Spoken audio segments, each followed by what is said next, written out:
João 1:1. João capítulo 1, versículo 1.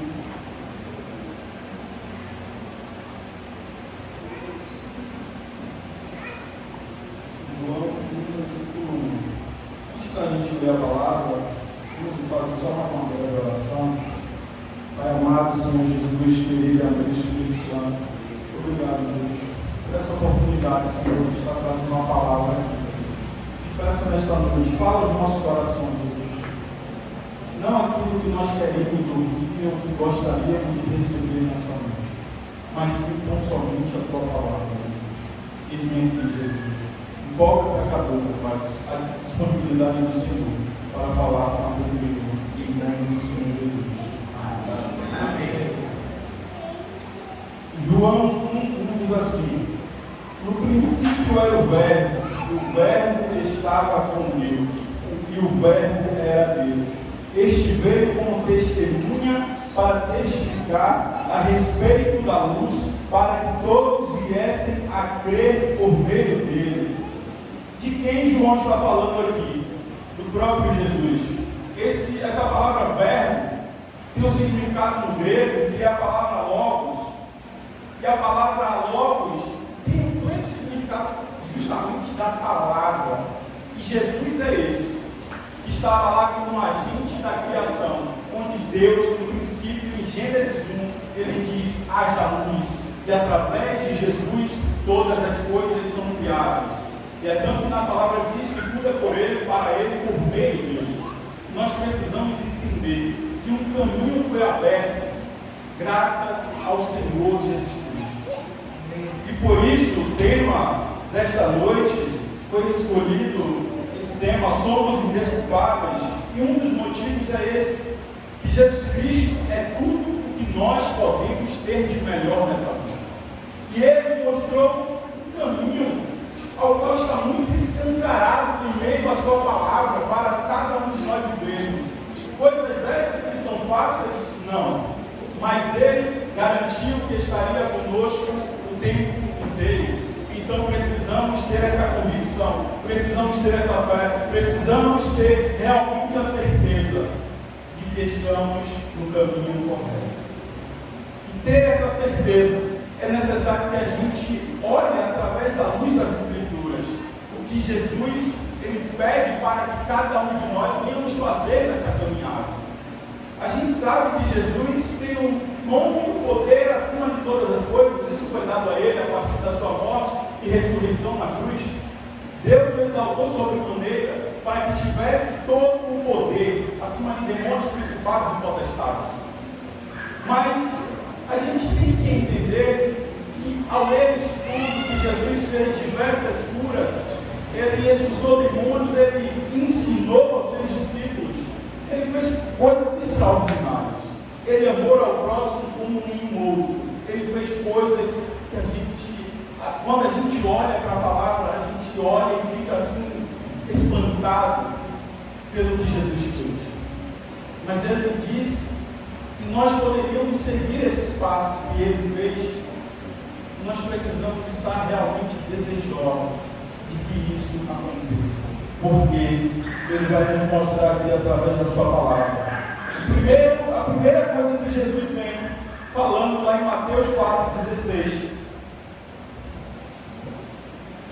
Mateus 4,16 diz assim: o povo que estava assentado em trevas viu uma grande luz, e aos que estavam assentados na região e sombra da morte, a luz raiou.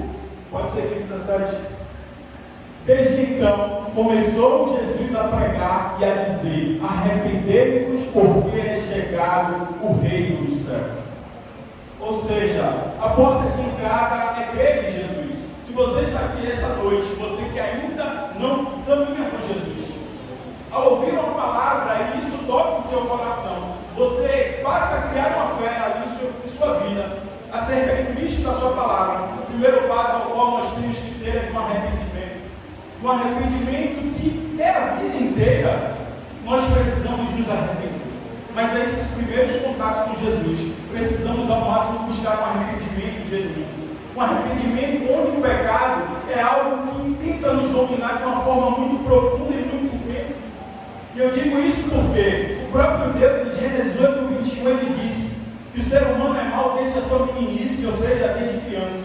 Talvez a gente não lembre de algum fato nosso, quando tínhamos 3, 4 ou 5 anos, que muitas vezes tínhamos atitudes egoístas, mesmo sendo criança, mesmo não tendo a racionalidade exata do que estava fazendo. Mas eu creio que cada um de nós já vimos alguma atitude egoísta de alguma criança. E a gente sabe que isso está impregnado dentro do nosso coração. Nós somos pecadores por natureza a partir do pecado, mas existe um que nos liberta plenamente disso. É que você nunca mais vai errar, não é isso, mas que você tem alguém que possa lhe ajudar dentro dele. E que não usemos como desculpa para pecar. O pecado é terrível, tenta nos afastar de toda a forma de Deus. Mas nós temos a Cristo, a esse que tem todo o poder para nos ajudarmos a vencer. E não podemos ter a desculpa que não tem como ter arrependimento em nossas vidas. Deus sempre vai usar a palavra dele. Deus sempre vai usar pessoas para pregar. Deus sempre vai usar pessoas próximas a dizer: você errou nisso, você precisa se arrepender. E aqui eu não digo com um olhar de julgamento, mas com um olhar de querer ver pessoas transformadas genuinamente. O arrependimento passa por isso, de querermos viver uma vida que agrade a Deus o tempo inteiro, uma mudança de vida, de rota, de percurso, de atitudes, de caráter. E isso não é fácil nessa caminhada, mas entendemos que com Jesus nós podemos ter um arrependimento genuíno, podemos nos achegar da pior maneira. Ele não nos aceita do jeito que somos, mas da forma até que a gente chegou aqui, ele aceita, mas para que haja uma mudança de vida, para que haja realmente um coração onde a gente possa olhar para Jesus em sua plenitude, do amor verdadeiro dele, só através de um arrependimento genuíno em nossas vidas. Nós ouvimos falar muito sobre o amor de Deus, e é extraordinário, é diferente de tudo que a gente pode encontrar aqui nessa vida, o seu amor, a sua misericórdia, a sua graça, é diferente de todas as coisas. Mas para ter a plena satisfação desse amor em nossas vidas, não tem como se não houver primeiro um arrependimento genuíno em nossas vidas. É impossível que haja. Porque a gente vê que o amor dele foi um amor sacrificial. E para a gente poder desfrutar desse amor em sua plenitude, precisamos também passar por essa cruz. Cruz essa de arrependimento, não digo de ser pregado lá na cruz, mas de ter um coração que deseja agora estar sob o senhorio e a vontade de Jesus Cristo. E só assim podemos fazer parte desse banquete que ele nos convida. Jesus nos convida a fazer parte desse reino, ao que está escrito lá em Lucas 14,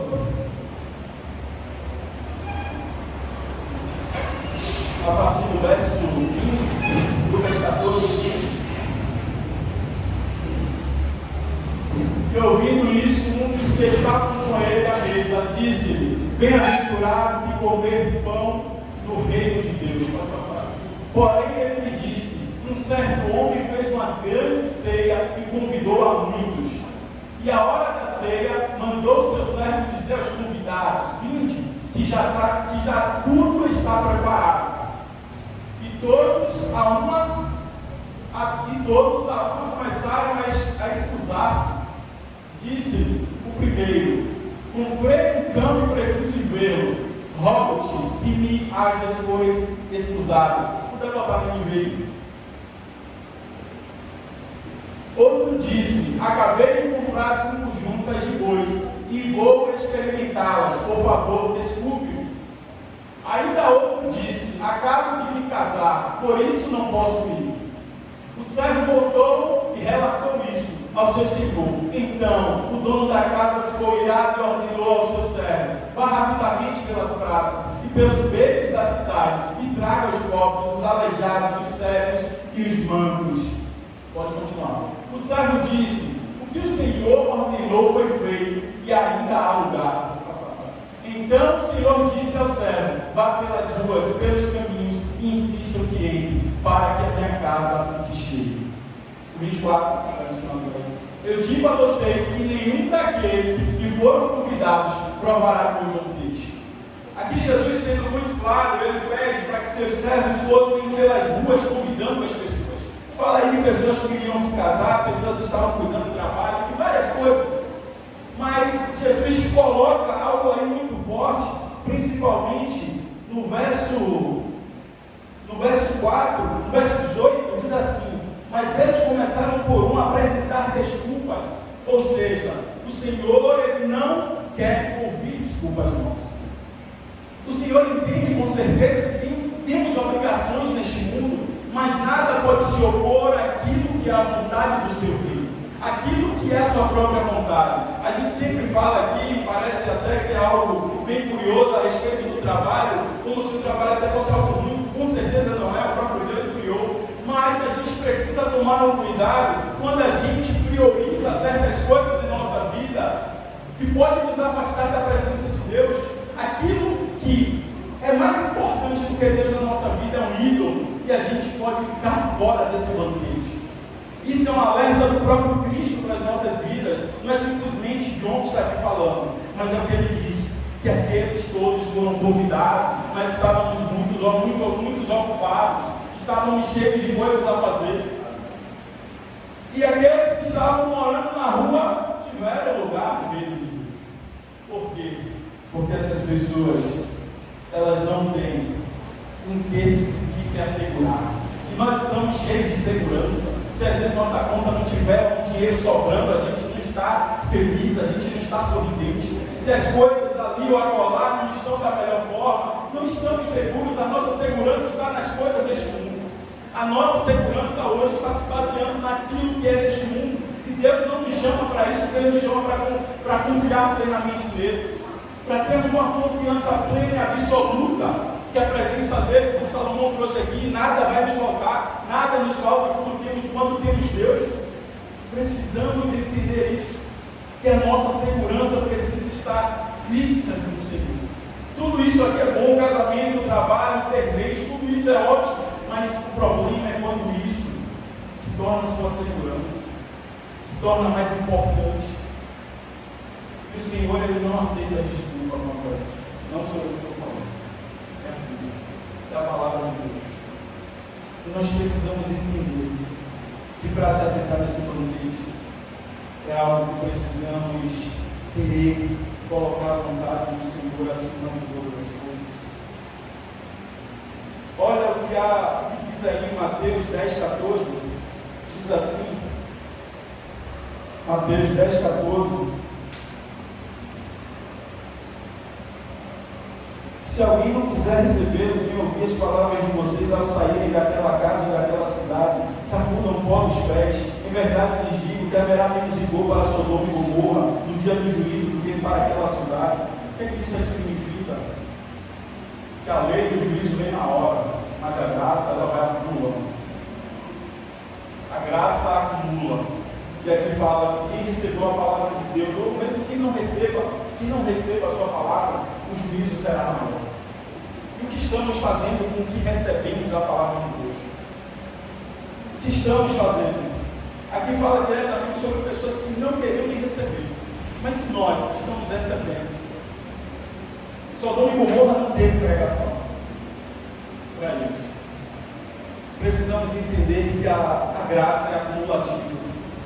Que o juízo será derramado sobre todos aqueles, não porque Deus é mau, jamais, mas porque Ele é justo, e a sua palavra precisa ser cumprida. Nós precisamos entender isso. Temos a palavra hoje no YouTube, temos palavras no tudo que é lugar, a gente vem aos cultos quarta e domingo, a gente tem a Bíblia disponível, temos no celular, temos de todas as formas a palavra de Deus disponíveis para nós. Sodoma e Gomorra não teve a palavra de Deus. Nós temos e fazemos muito pouco caso dela. Uma outra coisa que estamos buscando nesses dias, que complementa essa questão desse chamado ao banquete às nossas vidas, está lá em Mateus 19,16, que diz assim, Mateus 19,16: e eis que alguém, aproximando-se de Jesus, lhe perguntou: Mestre, o que farei de bom para alcançar a vida eterna? Jesus respondeu: por que você me pergunta a respeito do que é bom? Bom só existe um, mas se você quer entrar na vida, guarde os mandamentos. Ele perguntou quais, Jesus respondeu: não mate, não cometa adultério, não furte, não dê mau testemunho, honre o seu pai e a sua mãe, e ame o seu próximo como você ama a si mesmo. O jovem disse: tudo isso tem observado, que ainda me falta. Jesus respondeu: se você quer ser perfeito, vai dentro dos seus bens, dê o dinheiro aos pobres, e você terá um tesouro nos céus. Depois vem e siga-me. Mas o jovem, ouvindo esta palavra, retirou-se triste, porque era dono de muitas propriedades. O que é que Jesus tem nos pedido e a gente tem se entristecido para não deixar de fazer? E Jesus sempre vai nos pedir algo, e vai com ele muitas vezes.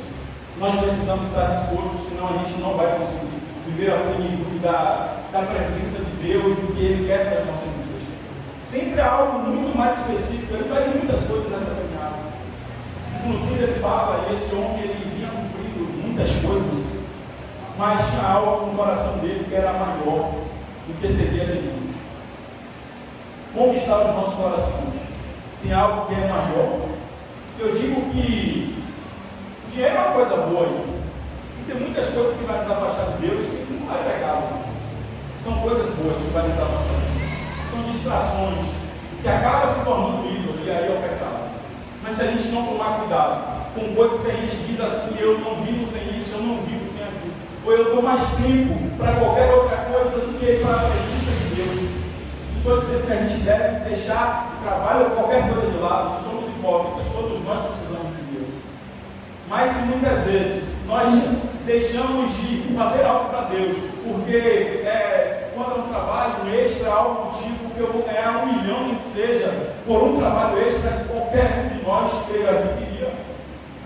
Mas quando é um pouquinho a mais para Deus, para buscá-lo, sempre é um cansaço, sempre é um desânimo, sempre é uma tristeza.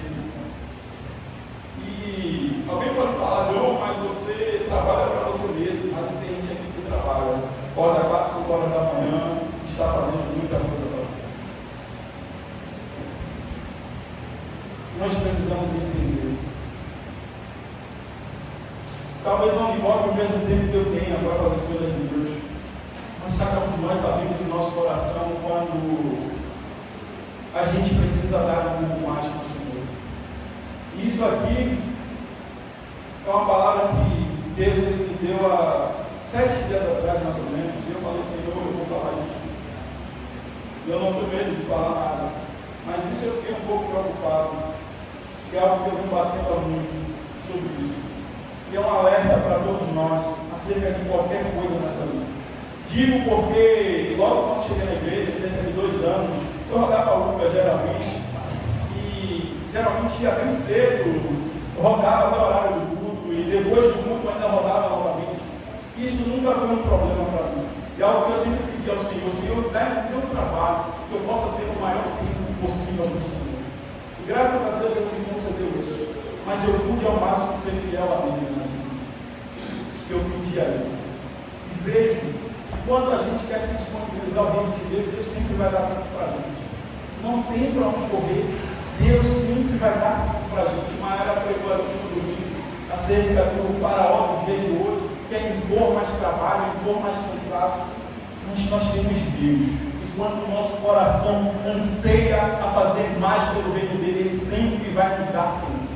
Ele é o dono do tempo para todas as coisas. Se o nosso tempo não está se encaixando com as coisas de Deus, é porque muitas vezes o nosso coração não está plenamente em Deus. Deus sempre fará as coisas acontecer quando os seus servos querem servir a Ele. E digo por experiência própria nesses 7 anos de caminhada. Deus Ele sempre vai abrir portas para que a gente possa ser útil para o reino. E a gente não tenha desculpa quanto a isso. Uma outra coisa aí, 1 Tessalonicenses 5,11, até um pouco que eu estou falando. Eu já estou trazendo bastante isso, não continuo mais. Todo mundo tem um pouco.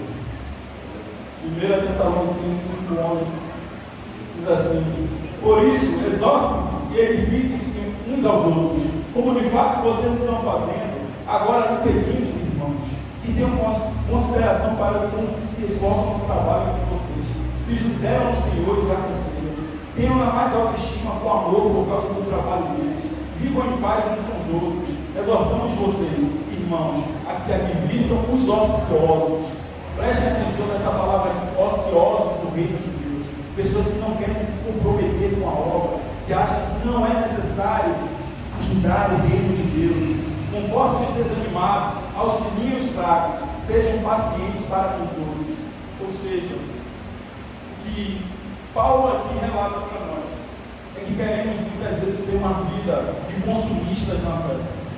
Queremos até vir à igreja muitas vezes, mas queremos somente receber de Deus.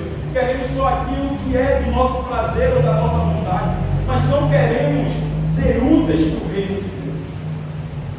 Não existe cristão sem ter utilidade no reino de Deus. Precisamos estar edificando uns aos outros, exortando uns aos outros, auxiliando aqueles que possam estar fracos, confortando os desanimados e sendo pacientes para com Deus. Como não tem espaço para todos nós estarmos algo? Além das demais coisas, quer pregar o Evangelho, quer ser útil em algum ministério aqui da casa. Paulo relata a ociosidade aqui, e tem umas versões que botam preguiça, advirmos preguiçosos no reino de Deus. Por quê? Isso muitas vezes é algo que pode nos atrapalhar nessa caminhada. Não queremos ter utilidade. Digo a vocês, ser útil no reino de Deus é a melhor coisa que existe. Seja lá para quem for, o reino de Deus, fazer algo é sempre muito importante. Mas eu não digo fazer algo simplesmente no serviço e esquecer minha vida devocional, minha vida com Deus. Não. Quanto mais vida devocional nós temos com Deus, mais queremos ser útil no reino de Deus. Não adianta a gente falar que ora, que lê Bíblia, se a gente não quer ser útil no reino de Deus. Isso é um tanto quanto inconcebível na palavra. Todos os homens de Deus que eram próximos ao Senhor em relacionamento, todos eram úteis no reino de Deus. É impossível que a gente possa estar tendo uma vida devocional diante do Senhor sem que a gente o busque e queira ver outros e queiramos cuidar de outros. Isso é inconcebível. Nós precisamos realmente olhar para o que a palavra de Deus nos diz. Muitas vezes a gente vem para a igreja e temos alguns exemplos de cristãos ao nosso redor. Talvez cristãos que não se comprometam com o reino. E quando a gente aceita Jesus, a gente acha que aquilo é normal, mas não é normal. A Bíblia não nos mostra isso. E aí a gente pode falar, mas quem é citado na Bíblia é Paulo, é Pedro, é os apóstolos. Não. Tem Áquila, tem Priscila, tem Timóteo, muitas outras pessoas, Filemão, muitas outras pessoas, citando aqui só no Novo Testamento, que não são tão conhecidos, Timóteo até sim, mas alguns outros homens e mulheres que foram extremamente importantes no reino de Deus. Então que a gente evita isso, porque eu não sou líder, porque isso, irmãos, isso é egoísmo da nossa parte. Quando fala aqui que os que o lideram no Senhor têm uma autoestima, eu acho que para qualquer líder aqui, a maior estima possível não é receber elogios, mas é ver pessoas junto a nós trabalhando no reino. Fala aqui, essa autoestima é isso, não é receber elogios, não é isso. O maior desejo de um líder é ver cada discípulo servindo ao Senhor. Claro, primeiro uma vida devocional, mas também uma vida de serviço e utilidade para o reino. Não há coisa melhor e mais satisfatória do que isso na vida de um líder. E Paulo vai deixando várias coisas para nós, nos mostrando que somos indesculpáveis perante as nossas desculpas. E esse termo indesculpável, que eu trouxe até lá de Romanos, nesse texto, está lá em 1 Romanos, fala exatamente isso, Paulo trazendo. Todos os seres humanos são indesculpáveis, porque Deus se revelou de várias formas ao Senhor. E esse termo indesculpáveis no grego é realmente isso, não ter desculpa para nada. O termo exato é justamente isso. Então que a gente não pegue isso, a gente olhe para as coisas e veja que, poxa, servir a Deus é cansativo, é enfadonho. Digo a você que não é. Digo que não é, porque tem momentos que são duros, como preparar para você vir. E há fardos, há cansaços, problemas da vida. Mas existe o devocional, a nossa vida com Deus, que é aquilo ali, tira todo esse peso com ela para nos digo, porque já passei por alguns momentos, que a gente parecia que está carregando uma tonelada nas costas. Mas é por isso que Deus diz, não temos desculpas para parar nessa comunhão. Deus será conosco o tempo inteiro. Uma outra coisa está aí em 2 Timóteo 4.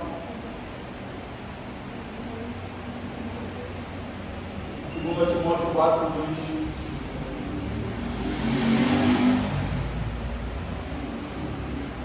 Pregue a palavra, esteja preparado a tempo e fora de tempo, repreenda, corrija, exorte com toda a paciência e doutrina, pois virá o tempo em que não suportarão a sã doutrina. Pelo contrário, sentindo coceiram os ouvidos, segundo os seus próprios desejos, juntarão mestres para si mesmos, eles se recusarão a dar ouvidos à verdade, voltando-se para os livros. É algo que algumas pessoas até citam isso aqui nas últimas pregações. Coisas extremamente importantes para o dia de hoje, que a gente não tenha vídeos de estimação no YouTube, onde muitas vezes a gente quer receber o salmo de alguém, a gente só quer repetir a mesma oração que os outros fazem, até pessoas pagando carnê para receber a oração. Que tipos de cristão nós estamos vivendo nos dias de hoje? Não podemos ter relacionamento direto com Deus. Até hoje, devocionais, livros devocionais, não digo que seja muito. Livros devocionais são muito importantes para ser um complemento, mas até isso a gente quer muito fácil de só ouvir aquilo que alguém escreveu ou alguém está orando por nós. Precisamos despertar para isso. Ter uma vida de relacionamento com Deus. Não digo que isso é errado, a gente receber oração, a gente ter devocionais que nos ajudem, mas não é só isso. Nós precisamos ouvir de Deus diretamente, precisamos falar com Deus diretamente, através do Espírito Santo de Deus. Senão a nossa vida vai ser uma vida rasa diante de Deus. Porque muitos desses livros, muitos dos pregadores hoje, muito famosos que tem aí, só falam o que nós queremos ouvir, o que a nossa carne quer ouvir, e a gente precisa ver que isso não é o correto. E Paulo, Timóteo deixa muito claro aí, essa carta de Timóteo deixa muito claro isso, que muitas vezes vamos querer ouvir aquilo que a gente quer. E a Bíblia não só tem o que a gente quer ouvir. A Bíblia, como ele disse, fala muito de amor, fala muito de conforto. Os salmos de Davi falam muito sobre isso. E aprendemos sim a orar com salmos, outras orações como de Daniel, de Neemias, outros homens, o próprio Jesus. Várias coisas podemos aprender, mas não podemos ficar dependentes de ouvir somente aquilo que agrada aos nossos ouvidos. Jesus começou com arrependimento. João Batista começou da mesma maneira. E a Bíblia toda ela, se a gente for olhar o Sermão do Monte, é um tapa de lado ao outro, Jesus o tempo inteiro ali. E os fariseus, os judeus da época, todos esperavam que Jesus viesse simplesmente para trazer um reino material, um reino triunfalista, materialista, coisas que muitas vezes hoje nós estamos em busca e precisamos tomar muito cuidado com isso. Por que eu digo que precisamos tomar muito cuidado? Em 1 Tessalonicenses 4,13, diz assim, 1 Tessalonicenses 4,13: Irmãos, não queremos que vocês ignorem a verdade a respeito dos que dormem, para que não fiquem tristes como os demais, e não tenham esperança. Pois se cremos que Jesus morreu e ressuscitou, assim também Deus, mediante Jesus, trará na companhia deles que dormem. E pela palavra do Senhor, ainda lhes declaramos o seguinte: nós, os vivos, os que ficarmos até a vinda do Senhor, de modo nenhum precederemos os que dormem, porque o Senhor, dada a sua palavra de ordem, ouvida a voz do arcanjo, ressoada a trombeta de Deus, descerá dos céus, os mortos em Cristo ressuscitarão primeiro. Depois nós, os vivos, os que ficarmos, seremos arrebatados juntamente com eles, entre nuvens, para o encontro com o Senhor nos ares, e assim estaremos para sempre com o Senhor. Portanto, consolem uns aos outros com esta palavra. Siga no 1 Tessalonicenses 5, e depois eu faço o resumo geral. 1 Tessalonicenses 5, 1.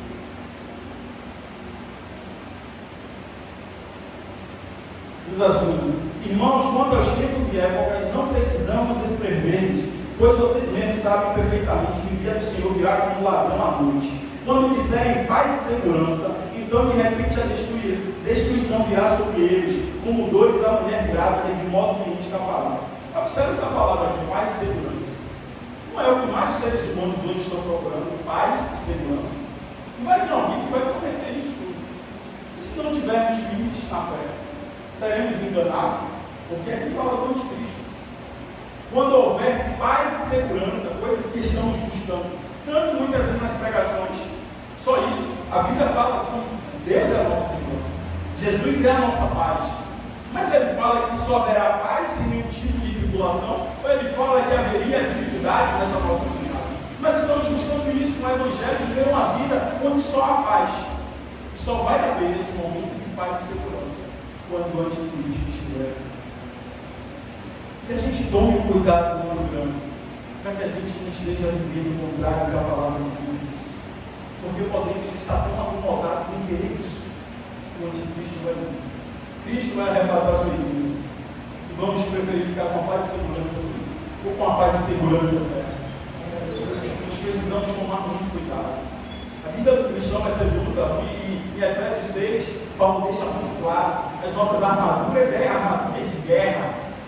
Não é uma coisa que é uma brincadeira. O diabo não está tentando ser diabo, o pecado não está tentando ser pecado, e a nossa carne quer nos levar para o inferno. Nós precisamos tomar muito cuidado com isso. E Jesus, esse mesmo que diz arrependa-se no início, esse mesmo que nos convida ao banquete, esse mesmo que usa Paulo, usa Timóteo, usa diversos homens, ele disse que ele vai voltar, que a sua igreja será arrebatada junto a ele. Junto àqueles que primeiro estão dormindo no Senhor, dormindo aqui, que estão mortos, serão unidos àqueles que estão vivos. Paulo, quando escreveu isso aqui, Paulo não estava pegado à sua própria vida. Jesus tinha acabado de subir há pouco tempo. E Paulo já estava esperando Jesus voltar novamente. Hoje estamos em 2025 e não estamos esperando Jesus voltar. A igreja parece que está adormecida sobre a volta de Cristo, mas a volta dele é muito real. Aleluia. Tem 3 fatores importantes que vai anteceder a volta de Cristo. E a palavra dele será pregada em todos os reinos, em todas as nações. Hoje tem internet que está chegando em todos os lugares. Hoje tem transporte que pode chegar a todos os lugares. Ou seja, isso aí deve estar muito próximo. Uma outra coisa, apostasia, pessoas abandonando a fé. Ou seja, precisamos estar tomando cuidado diante da nossa caminhada. Quantas pessoas estamos vendo se afastando da presença de Deus? Precisamos tomar muito cuidado com isso. E uma outra coisa é a respeito do que é falado sempre, guerras, memórias de guerra, tudo isso. E se vocês não sabem, está acontecendo guerra em todos os continentes praticamente.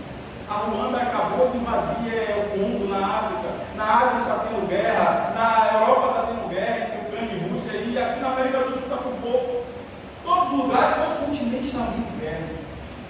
Nós precisamos ficar atentos. Pode ser que Jesus não volte enquanto a gente esteja aqui na terra, mas Ele manda a gente estar preparado. Alerta.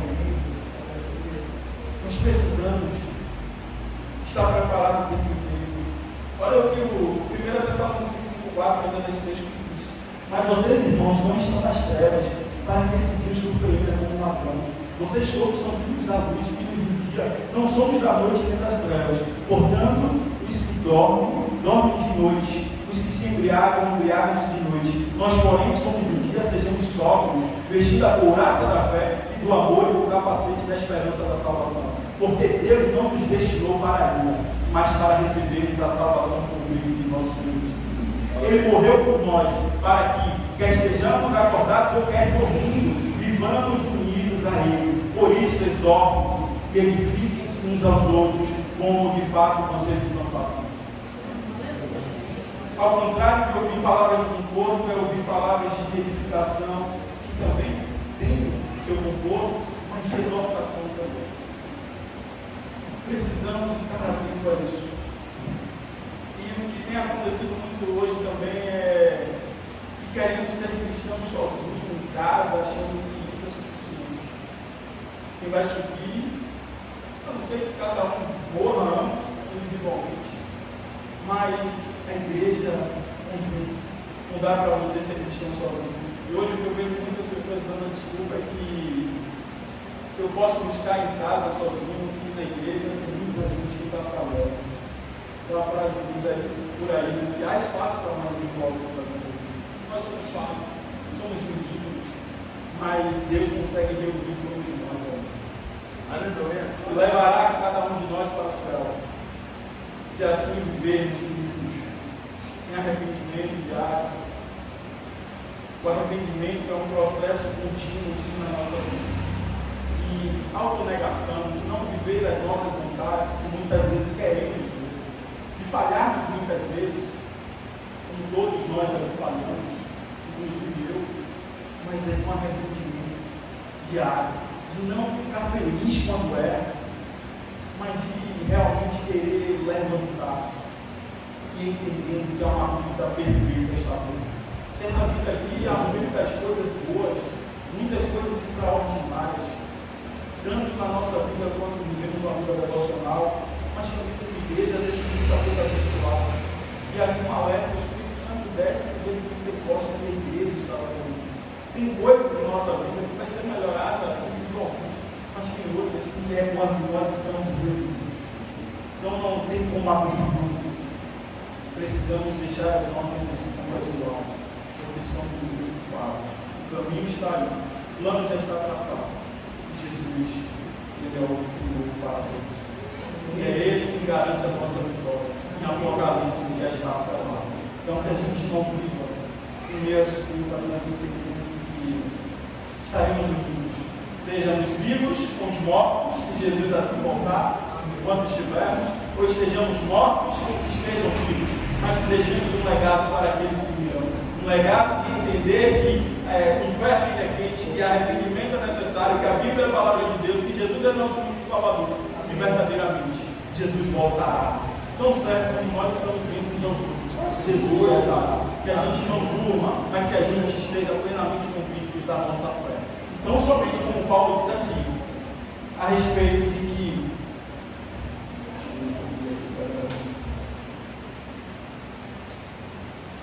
irmãos, não queremos que vocês ignorem a verdade a respeito dos que dormem, para que não fiquem tristes demais, que não têm esperança. Ou seja, muitas vezes nos entristecemos, como o povo aqui do Tessalônica estava entristecido, por não ver a esperança inicialmente de Cristo ter voltado. Mas que a gente entenda que essa esperança nunca pode morrer no nosso coração. A qualquer momento podemos estar diante dele, seja no arrebatamento, ou seja, ele nos chamando para estar diante dele. Estejamos preparados. Amém? Amém.